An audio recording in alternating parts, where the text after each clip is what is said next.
President Biden is using his strongest language yet to describe the nuclear threat from Russia. At a Democratic fundraiser on Thursday, the president saying the U.S. has not faced the, quote, prospect of Armageddon since the Cuban Missile Crisis that we're facing right now. His stark warning comes as Russia faces a series of setbacks on the battlefield, but other members of the Biden administration are describing the threat in much more measured terms. Our Joe Khalil is live at the White House with the very latest. Joe?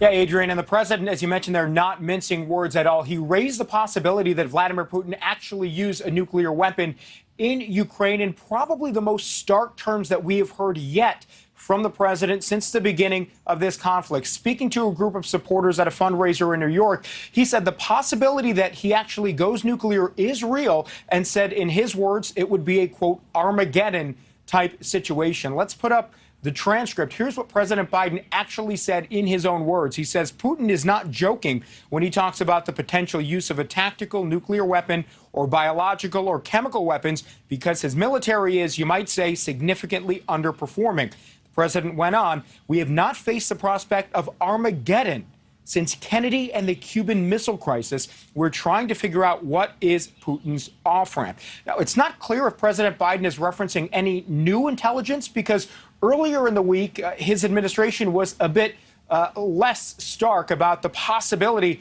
that he actually does use a nuclear weapon or that that threat is imminent. Here's Karine Jean-Pierre, the White House press secretary, just a couple of days ago. We have not seen any reason to adjust our own strategic nuclear posture, nor do we have indication that Russia is preparing to imminently use nuclear weapons.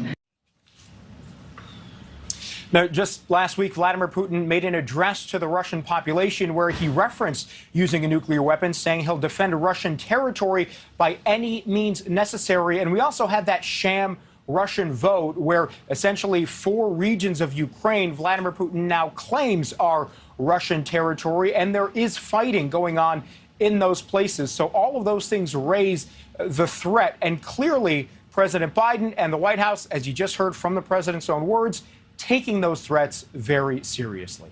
Guys. All right. Our thanks to you, Joe. Thank you for watching. Go to newsnationnow.com to find News Nation on your television provider. And don't forget to click the red subscribe button below to get more of News Nation's fact-driven, unbiased coverage.